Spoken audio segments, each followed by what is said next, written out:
Supreme court के आदेश पर SBI ने चुनाव बॉन्ड की जानकारी चुनाव आयोग को सौंप दी है।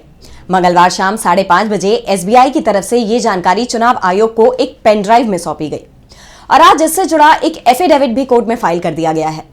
तो क्या है इस एफिडेविट में और क्यों पड़ी इसकी जरूरत, देखिए ये रिपोर्ट।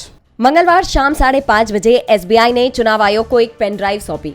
इस पेन ड्राइव में चुनावी बॉन्ड से जुड़ी जानकारी दी गई है। इसे लेकर एसबीआई के चेयरमैन दिनेश कुमार ने बुधवार को सुप्रीम कोर्ट में एफिडेविट भी फाइल किया है। इसमें बताया गया है कि सुप्रीम कोर्ट ने जो आदेश 11 मार्च को दिया था, उसके मुताबिक इलेक्टोरल बॉन्ड से जुड़ी उपलब्ध जानकारी चुनाव आयोग को दे दी गई है। एसबीआई चेयरमैन ने कहा, हमने ईसीआई को पेन ड्राइव में 2 फाइलें दी है। एक फाइल में बॉन्ड खरीदने वालों की डिटेल्स हैं। इसमें बॉन्ड खरीदने की तारीख और रकम का जिक्र है। दूसरी फाइल में बॉन्ड इन कैश कराने वाले राजनीतिक दलों की जानकारी है। लिफाफे में 2 पीडीएफ फाइल भी हैं। ये पीडीएफ फाइल पेन ड्राइव में भी रखी गई हैं।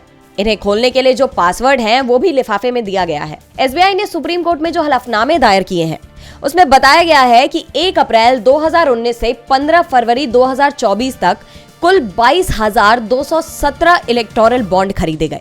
इनमें से 22,030 बॉन्ड का पैसा राजनीतिक पार्टियों ने कैश करा लिया है, यानी सिर्फ 187 बॉन्ड का पैसा ही अभी तक कैश नहीं कराया गया है। ये बॉन्ड या तो खरीदने वालों के पास है या पार्टियों को मिले भी हैं तो उसने इन्हें कैश नहीं कराया है। दरअसल बॉन्ड को 15 दिन के अंदर ही कैश कराना होता है। ऐसे में 187 बॉन्ड तय समय पर कैश नहीं कराए गए, जिसके बाद इन बॉन्ड की जो रकम थी उसे प्रधानमंत्री राहत कोष में ट्रांसफर कर दिया गया है। इस बीच चुनाव आयुक्त राजीव कुमार ने भी बयान देते हुए कहा है कि एसबीआई की तरफ से उन्हें चुनाव बॉन्ड से जुड़ी जानकारी उपलब्ध करा दी गई है। चुनाव आयोग सुप्रीम कोर्ट के निर्देश के मुताबिक इस जानकारी को 15 मार्च शाम 5 बजे तक अपनी वेबसाइट पर अपलोड कर देगा। दरअसल सुप्रीम कोर्ट की 5 जजों की संविधान पीठ ने 15 फरवरी को इलेक्टोरल बॉन्ड की बिक्री पर रोक लगा दी थी। डीबी लाइव की रिपोर्ट।